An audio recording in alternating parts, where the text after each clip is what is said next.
Good morning, BookTube, YouTube. This is Johnny. Time to make a video. It's been 6-7 days. Yet as I've been mentioned in my last video, our son Josiah and his wife Hannah and 2 girls have been visiting us from Linden, Washington, and so it's been kind of hectic around here, never knowing when people are going to come and go, and I've been, to be honest, I've been in a state of pure exhaustion. I can hardly stay awake these days. I don't know what it is. Maybe I'm super depressed, and that's why I feel so exhausted. It's very hard to get up in the mornings, but it's like I told Carol this morning, well, when I awake in the morning, I think, well, I don't have to go to work. I'll be 73 August the 14th, which is in a couple of days. I don't have any appointments. I don't have anybody telling me I have to go to the front line and be shot at by the Russians. I'm not in Gaza starving to death, being shot and bombed by American weapons, by Israeli soldiers. I can wake up in the morning and I can just go through the day, even though I don't know what's going to happen from one day to the next, if there's going to be the complete collapse of the American Republic, or who knows. So I told Carol I just go from one day to the next. And today is August the 11th, 2025. It's 11:49, late Monday morning. This is a Monday Reads. I could have made a video yesterday. Yesterday, Josiah, Hannah, and the girls, they went to church. And in the mornings, and I could have made a video. I could have made a video down in the lower level now that I have new lighting. It's just getting myself together.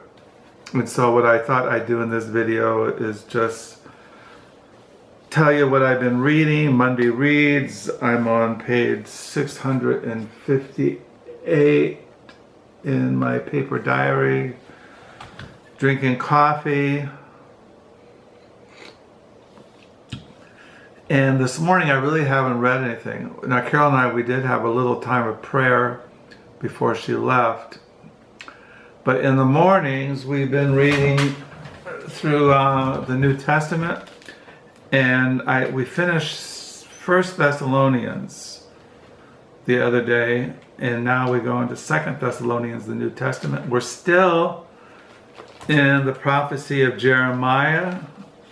And I think we're in chapter in the 40s. It's a long book. I told you it's 52 chapters. I think we went through Isaiah, going through Jeremiah, and then there's Ezekiel. Yeah, we read about the judgment on Egypt. Judgment on Moab. That's what we read last night. That was chapter 48 of Jeremiah. And now tonight is judgment on Ammon. So yeah, we're going through Jeremiah at night. We read and then we have a little time of prayer. And then we go to bed separate ways. And so yeah, as far as Jeremiah, as I said, I've been reading. Now, it's not every day I try to read these every day, and sometimes I fail, sometimes I succeed, but I've been reading the ancient Christian texts. This is commentary on Jeremiah by Jerome. Jerome lived from, I don't know what years Jerome lived. See if I can find it here. So I read this. It's not a full commentary. patristic period was from 95 AD to 750 AD. Ancient text. Let me see what it says about Jeremiah. I don't know. I don't know what years Jeremiah lived. But I've been reading this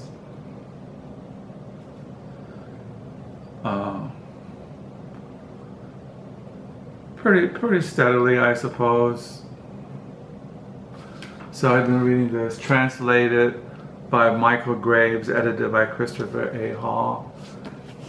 And then I've been reading Reformation commentary on Jeremiah and Lamentations, edited by Jeffery Tyler. So I kind of read these. Now, in the Reformation commentary, I'm only on chapter 8, verses 18 to chapter 9, verse 26. In the ancient Christian texts, I'm on Jeremiah chapter 4. And then I've been reading the Bible Medieval Tradition, Book of Jeremiah, edited by Joy A. Schroeder. And I am on reading Ramas Martyris, Jeremiah 2, chapters 2 through 4. So I kind of read these, and I also read in the mornings off and on, not every morning, but the Synod of Dordt and the Canons. Synod of Dordt, 1618 to 1619, and the Canons, Historical Perspectives by Daniel Sinnema. Yeah, I kind of read. I'm reading the essay on disagreements and doctrinal dissension, chapter 6. So I kind of read those, not every morning. I've been watching. I watch videos on YouTube, lawn transformation videos. I watch this guy in Lithuania who goes around and takes down beaver dams. Things like that. And then in the afternoons, like I told you, I've been kind of exhausted, and so I can hardly stay awake in the afternoons, and so I kind of doze, and sometimes the grandkids are here, and then I go downstairs in the lower level and lay down in the dark. And now this morning when they left to go to Shipawani, it was cooler outside, and I mowed the front lawn. It has been hot. It's been in the 90s. We are in historical drought here in Southwest Michigan. It is so dry. The farmers have lost 90% of their crop. Carol told me, and it is historically, it has never been so dry. And it's just part of global warming. Maybe it's the judgments of God upon the Republican Party here in Ottawa County. I don't know. But so I've been reading those in the mornings primarily. You can read things like this and just meditate on certain things. It's not really a deep like reading. You can read a certain little paragraph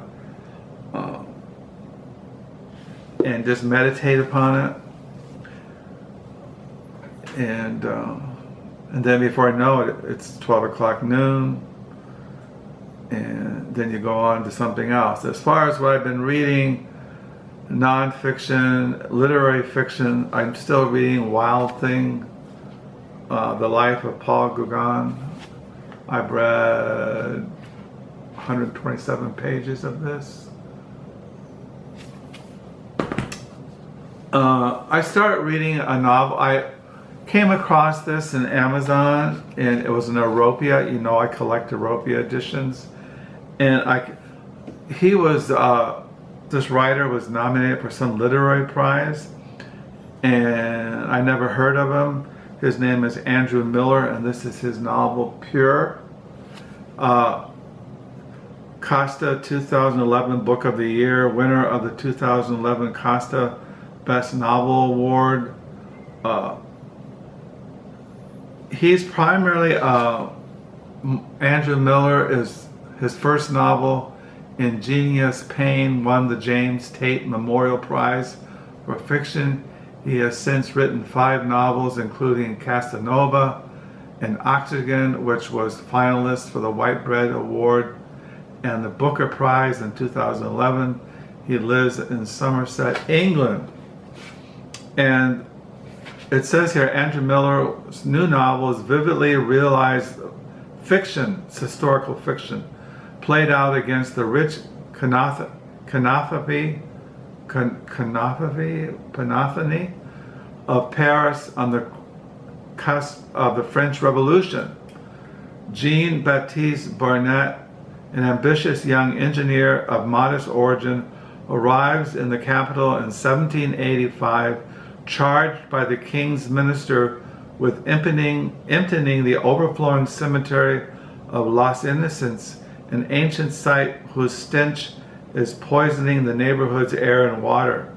At first, Bartet sees his work as a chance to clear the burden of history, a fitting task for a modern man of reason. But before long, he begins to suspect that the destruction of the cemetery might prelude to his own fate and to the demise of the social order. So I don't know, I've been reading it. I've read 141 pages. I've been enjoying it when I read it. So yeah, Pure by Andrew Miller. Been reading as far as literary fiction. And I've been reading Samuel Johnson as far as nonfiction. The Life of Reading by Robert DeMaria Jr. Yeah, I get into a Samuel Johnson kind of place at least once a year. So I've been reading this. And I also got, last week, I bought Samuel Johnson's Selected Works, edited by Robert DeMaria Jr., Stephen Fix, and Andrew D. Weinbrot. Yeah, I got this for $13 used, and it's in perfect condition. And I've been wanting it for a long time, this volume, because I have a huge Samuel Johnson collection of biographies and books and all kinds of stuff. And I really got into Samuel Johnson a couple of years ago, and I have another book coming up by Samuel Johnson and his dictionary coming in the mail. So I've been reading this in the afternoons when I'm not falling asleep. Yeah, I really like Samuel Johnson, and so I got this. And then Carol and I went to a used book sale in South Haven Friday. And let me see, what's it called? Yeah, Friday we went to, it says in my diary here, August the 8th, 2025. I got up this morning around 7 o'clock a.m. Carol and I left for an AAUW's book sale in South Haven, which is held every year. They have a blueberry festival in South Haven, and one of the events they have that week is the AAUW's book sale at the First Congregational Church in South Haven. So we went there, we left around 8:15, and it was already started at 9 o'clock. It opened the doors, 9 o'clock in the morning. I went in, I looked around, and it wasn't really much, but I wound up spending $41. 2 books I bought were $6. They have Prime books, which are newer books, and I bought the new Bonnie Jo Campbell novel, Waters. She's a Michigan writer. She lives in Kalamazoo, Michigan, and I read 2 of her other novels, and I saw her newest one for $6. And then I bought for $6 Dickens' The Enchanter, a literary study of Charles Dickens in his on the imagination, The Enchanter. by Peter Conrad. Peter Conrad, I have other books by him, and so, but I won't mention the other books. I'll show those AAUW's book sale and another video sometime. But one of the books I bought at that AAUW's book sale in South Haven was this book, The Covent Garden Ladies. And I have another book by her, this woman, Hallie Rubenhold. Yeah, I have another book of hers in my library. I have it over there on my to be read pile. But she wrote a book called, oh, I have it over there. But I don't have it. Wait a minute, I'll just go over and show it to you.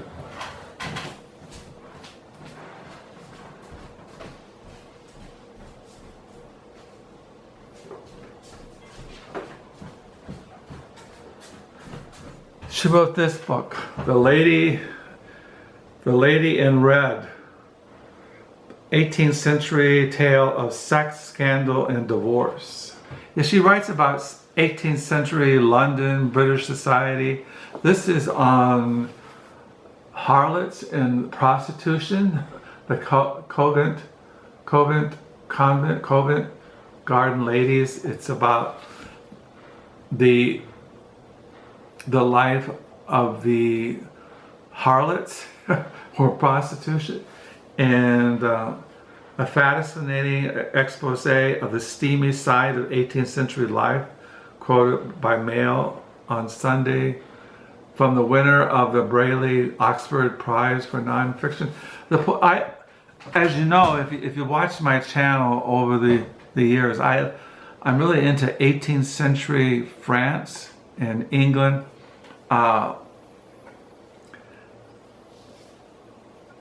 The poverty, prostitution, vagabonds, all kinds of things, the underclass, the poverty,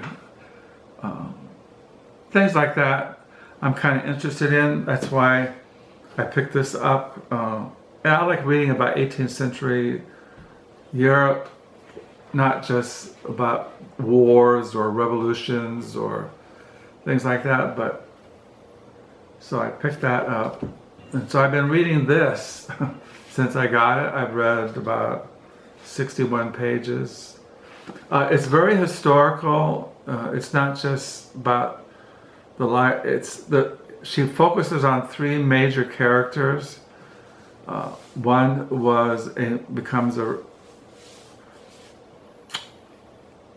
she focused on three different characters. One who's a poet, one who becomes a mistress of very wealthy people, and then one who is what we call a pimp. So anyway, it's kind of interesting. I like the historical, going to what 18th century London was like, how people lived, not only the rich but the very poor. It's just very well written. I picked this one up at some thrift store recently. I haven't read it, but it's on 18th century, so that's why I picked it up. So I have two books coming in the mail today. So that's kind of basically it. My reading. I like reading about vagabonds, painters. This is about 18th century France, and I like reading about painters. This is 19th century, famous painter. And of course I like reading about Samuel Johnson, man of letters, very interesting man always fascinated me, Samuel Johnson. That's why I've been reading this. So these are the kind of things I occupy my mind with. in my state of exhaustion as I watch Rome burn and wait for the overthrow of the American Republic and wait for the second coming of Christ, and writing in my diary. Yeah, today Josiah and Hannah and the girls leave on the 13th of August, and my birthday is on August the 14th. And yeah, life just keeps flowing by. So yeah, I've been really enjoying, I find my reading life, and even when I'm exhausted, very satisfying, enriching. I'm enjoying these books. I haven't come across anything I have not enjoyed reading lately, but so writing in my paper diary this morning, reading on the Synod of Dordt, reading on the Covent Garden Ladies, at night reading the historical fiction, 18th century France, Pure by Andrew Miller, reading Samuel Johnson, His Life of Reading, reading about the very famous painter Paul Gauguin, reading Samuel Johnson, reading on the prophet Jeremiah in the Old Testament, watering all the time. Everything's drying up. I mean, everything is just drying up. So I hope you having a good month of August, wherever you're at. I've been trying to respond to comments, and sometimes it takes a while, so forgive me. Thank you for all the new subscribers. Yeah, tell me, I've been wondering, what do you think is the future of America? Yeah, I admit, maybe I am exaggerating, maybe I don't see things clearly, maybe I'm just politically I'm incorrect. I mean, I'm not a Republican, I'm not a Democrat, I'm not a socialist, I'm not a fascist, I'm not a radical, I'm just a simple Christian man who wants to live a holy life and seek the good of all mankind, seek the good of my neighbor. But what do you see for the future of America? Do you think that there is a future? Do you think that that Trump is not going to take over the world or take over America? That you think that America really is in a state of greatness right now? Do you think that what is going on in our country is really making life for young people, college graduates and young people, that they have a future ahead of them where they can have affordable housing and health care? Do you think that there is a true concern among people in power in Washington D.C., a Republican concern for poor people, providing food and housing and medical care for people who are poor? Do you think that that how we are treating our other countries in Europe, are we really, should we support Israel, send them weapons to kill the Palestinians? Do you think that's right? Things like that. What is your worldview? What does you see the vision for America? Or the vision of where you live? Maybe you live in other parts of the world. How do you view America and what is going on in our country?